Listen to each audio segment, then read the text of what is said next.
প্রিয় সাথীরা, ইলিশিয়ান এডুকেশন চ্যানেলে সকলকে স্বাগত জানাই। সম্প্রতি জেলা পরিষদে অর্থাৎ নদিয়া জেলা পরিষদে একটা মিটিং হয়ে গেল। মিটিংয়ে উপস্থিত ছিলেন নদিয়া জেলা পরিষদের শিক্ষা কর্মাধ্যক্ষ, এসি, প্রত্যেকটি ব্লকের বিএনও, এসিও, এলইউএমই, ইউএমই এবং প্রত্যেকটা ব্লকের শিক্ষা কর্মাধ্যক্ষ সহ আরও অনেকে। আজকের এই গুরুত্বপূর্ণ মিটিংয়ের আলোচনা কি হলো আসুন শুনে নিই। ন্যাচারালি 20 নিচে স্টুডেন্ট হলে আমরা বন্ধ করে দিচ্ছি, কিন্তু এটা কি বলুন তো আপনারা যারা এসেছেন, এটা কি আমাদের পক্ষে ভালো লাগে?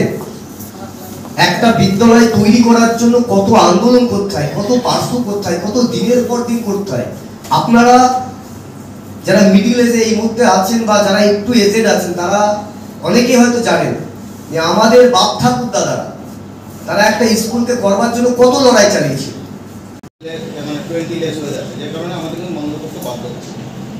এই জায়গাগুলো টিচারটাই মেন। ইনফ্রাস্ট্রাকচার আগে যেমন একটা কি ছিল, ইনফ্রাস্ট্রাকচার ছিল না, চেয়ার বেঞ্চের অভাব আছে বা ঘর নেই, এই সমস্ত সমস্যা কিন্তু এখন আমাদের মিটে গেছে। যেটা আমরা যখন আসলাম 14 সালে, তারপর থেকে বিল্ডিংয়ের যে একটা আপডেটগুলো হলো, টোটাল বিল্ডিং কিন্তু কমপ্লিট, কিন্তু আমাদের টিচার না থাকাতে আর স্টুডেন্টগুলো না পাওয়াতে একটা। আজকের আলোচনা সভায় গুরুত্বপূর্ণ বিষয় ছিল টার্মিনাল বেনিফিটের জন্য কি কি কাগজপত্র জমা দেওয়া উচিত সে বিষয়ে। যে সেই ফর্মটা সঠিকভাবে ফিল আপ করে জেলায় পাঠানো, কিন্তু আমরা বাস্তবে দেখতে পাচ্ছি মানে কিছু ক্ষেত্রে ইনকমপ্লিট, কিছু ক্ষেত্রে ব্ল্যাঙ্ক, এইভাবে ফর্মটা ফিল আপ হয়ে আসছে বা যে সাপোর্টিং ডকুমেন্টসগুলো সেগুলো সঠিকভাবে আসছে না। আমি মূলত এসিও বা বিএনও ইনচার্জ যারা আছেন তাদেরকে বলবো, ফর্মটা কনসার্ন যিনি টাইপ করে যাচ্ছেন তার ফিল আপ করার পরে আপনাদের লেভেলটা একটু ভালোভাবে চেক করে নিন, এবং চেক করার সাথে সাথে প্রতিটা ফর্ম মানে ঘর যাতে ভালোভাবে ফিল আপ করা হয়, কারণ এই ফর্মটার উপরে ডিপেন্ড করে রাজ্য থেকে তাদের এগেইনস্টে অ্যালটমেন্টটা দেওয়া হয় যে টার্মিনাল বেনিফিটটা তাদের জন্য আছে গ্র্যান্টেড। এইটার ব্যাপারে আপনাদের যেটা বলবো, ফর্মটা ভালো করে কমপ্লিটভাবে দেখুন এবং প্রতিটা পয়েন্ট যে করা আছে ভালো করে সঠিকভাবে ফিল আপ করুন, এবং পাশাপাশি যে সাপোর্টিং ডকুমেন্টস দেন সেই ডকুমেন্টসগুলো মানে আপনারা মানে যা দিচ্ছে দিদিমণি বা মাস্টারমশাই সবটাই পাঠিয়ে দিচ্ছে।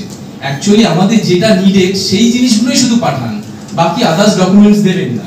যেমন মেইনলি তাদের ডেট অফ বার্থ রিলেটেড, তাদের বার্থ মানে তাদের যে অ্যাডমিটটা আছে মানে মাধ্যমিকের অ্যাডমিট অথবা সার্টিফিকেটের কপিটা পাঠান। নাম্বার 2 আপনাদের ওই তাদের যে ফার্স্ট কন্ট্যাক্ট পেপার, তাদের জয়েনিং এর সময় যে কন্ট্যাক্ট পেপার আছে সেই কপিটা পাঠান।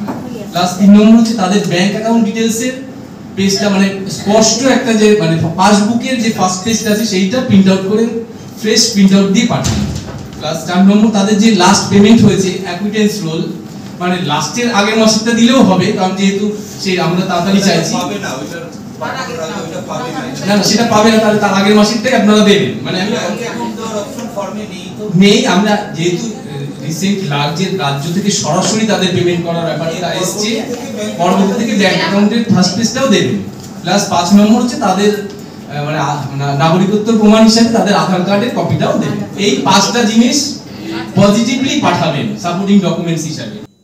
এই মিটিংয়ে আরও একটি গুরুত্বপূর্ণ বিষয় নিয়ে আলোচনা করা হয়, সেটা হচ্ছে অতিথি শিক্ষক নিয়োগের বিষয়ে।